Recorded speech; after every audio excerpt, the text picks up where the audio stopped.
Hai, perkenalkan nama saya Des Ivoni Dujianti, NIM 7211141920 dari Rombel Akuntansi D 2019. Di sini saya akan mempresentasikan mengenai proyek 1 Sistem Informasi Manajemen, yaitu keahlian teknologi sehari-hari. Yang pertama dimulai dari sistem informasi. Definisinya yaitu program komputer yang menjalankan program lain di komputer pribadi.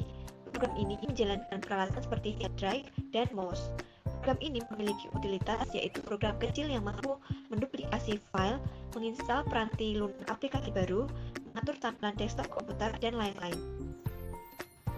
Sistem informasi yang pertama yaitu Microsoft Windows. Microsoft Windows ini merupakan sistem operasi yang paling populer untuk mikrokomputer. Sistem operasi Windows yang pertama kali untuk komputer pribadi adalah Windows XP. Saat ini Microsoft Windows sudah memiliki 10 versi untuk komputer pribadi. Dalam pembaruan, sistem operasi harus diperbarui atau diupdate agar sumber daya baru dapat dimanfaatkan. Keamanan adalah alasan lain untuk memperbarui sistem operasi. Pembaruan untuk sistem operasi Windows tidak dikenai biaya dan bisa didapatkan dari situs web Microsoft. Pembaruan secara otomatis dapat menimbulkan dua permasalahan. Yang pertama yaitu kebanyakan orang akan memilih untuk memperbarui sistem operasi mereka dan menolak pembaruan produk-produk Microsoft Office. Dan yang kedua, akan akses internet kecepatan tinggi disarankan untuk mendapatkan pembaruan. Yang kedua, ada sistem operasi yang lain.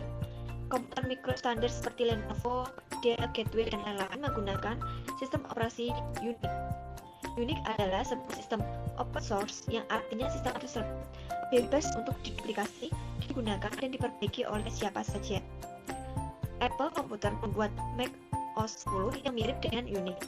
Namun, sistem ini tidak gratis atau berbayar yang memiliki hak milik Apple Computer. Yang ketiga ada Linux. Linux ini varian lain dari Unix yang populer. Tersedia secara cuma-cuma dan semua orang dapat menggunakannya tanpa membayar biaya apapun. Selanjutnya ada peranti lunak aplikasi. Peranti lunak aplikasi yang ada 4 tahapan. Yang pertama, identifikasi. Tujuannya untuk meyakinkan agar semua orang di dalam organisasi mengerjakan dokumen yang dapat bekerja sama dengan baik satu sama lain. Yang kedua, pembaruan. Pembaruan ini untuk meningkatkan efisiensi operasional aplikasi tersebut.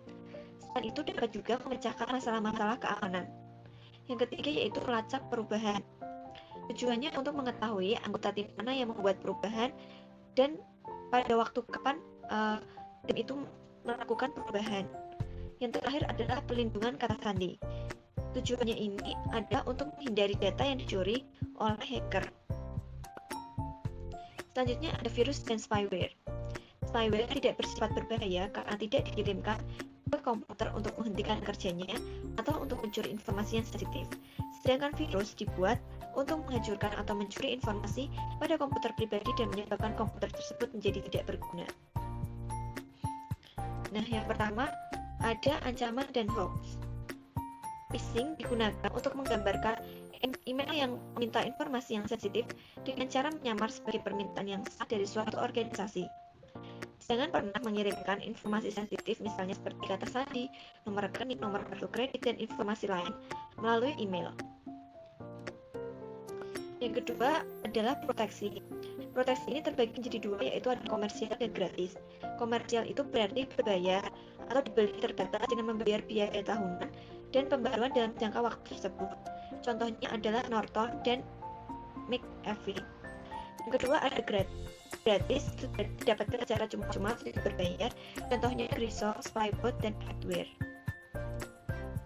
Selanjutnya adalah email. Email ini sangat penting untuk komunikasi di dalam bidang bisnis. Hanya sedikit pengguna yang memanfaatkan semua fitur aplikasi email. Implikasinya di tempat kerja, hampir setiap email yang dikirimkan akan tersimpan di suatu tempat.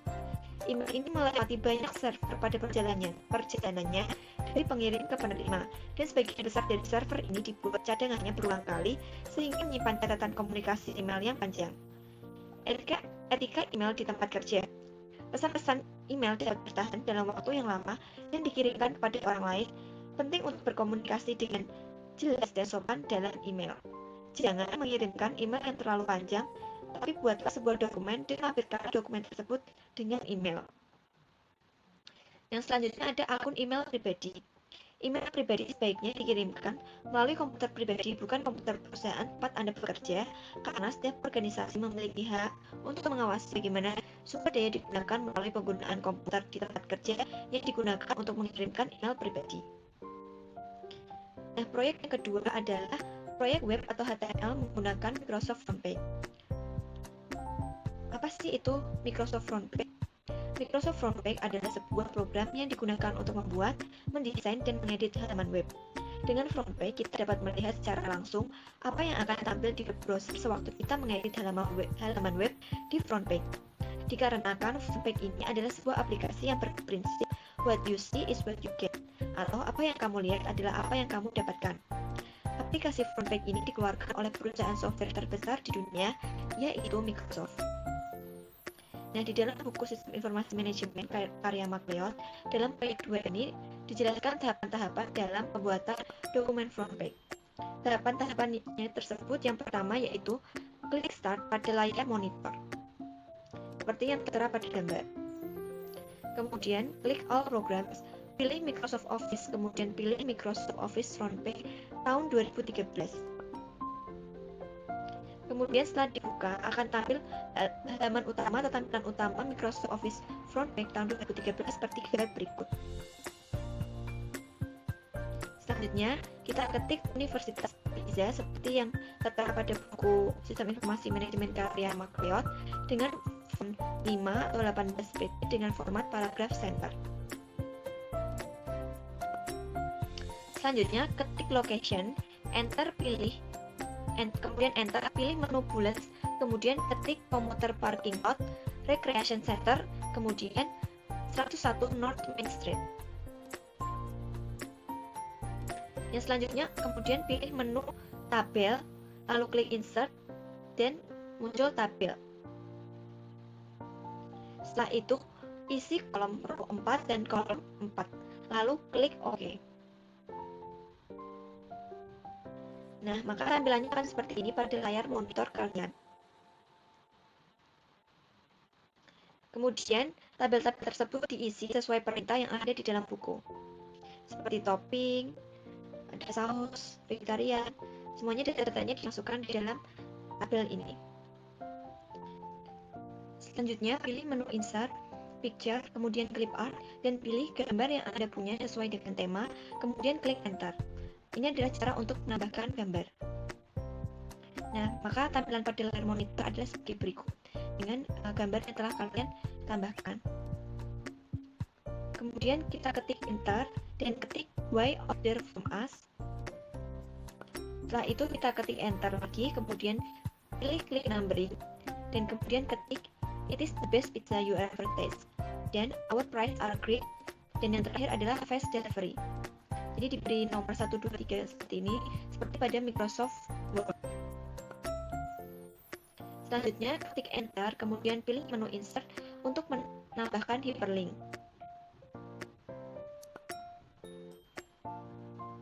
Selanjutnya pilih email address, kemudian isi teks to display dengan kontak us. Email address dengan eva6@yahoo.com, subjeknya adalah Universitas Pisa, kemudian klik OK.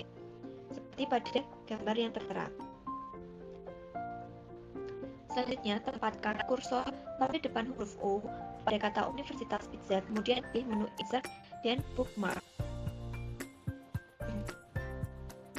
Isi bookmark itu dengan beginning, lalu klik OK. Setelah itu, pilih menu insert, kemudian klik hyperlink, dan pilih place in the document.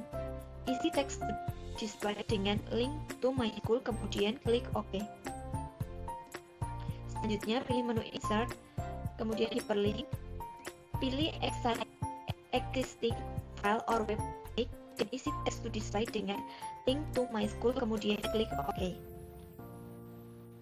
Selanjutnya pilih menu insert, hyperlink, kemudian pilih place in document dan isi teks to display dengan go to top of page dan pilih beginning, kemudian OK.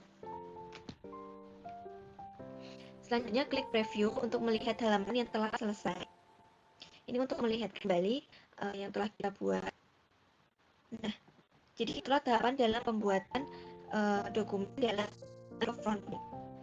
Apa sih kelebihan dan kekurangan dari penggunaan Microsoft Frontpage ini? Kelebihannya adalah lebih cepat. Yang kedua, menghemat biaya pekerjaan karyawan. Dan yang ketiga adalah dalam hal membuat halaman web lebih mudah menggunakan Frontpage ketimbang aplikasi lain. Dan kekurangannya, kode HTML atau kode yang diproses oleh browser internet yang dihasilkan ini tidak efisien. Yang kedua, menggunakannya itu sulit. Dan yang ketiga, komputer dan perangkat lunak harus di-download untuk mencari aplikasinya. Sekian presentasi dari saya, kurang lebihnya mohon maaf. Terima kasih telah menonton presentasi ini. Semoga bermanfaat. Sampai jumpa.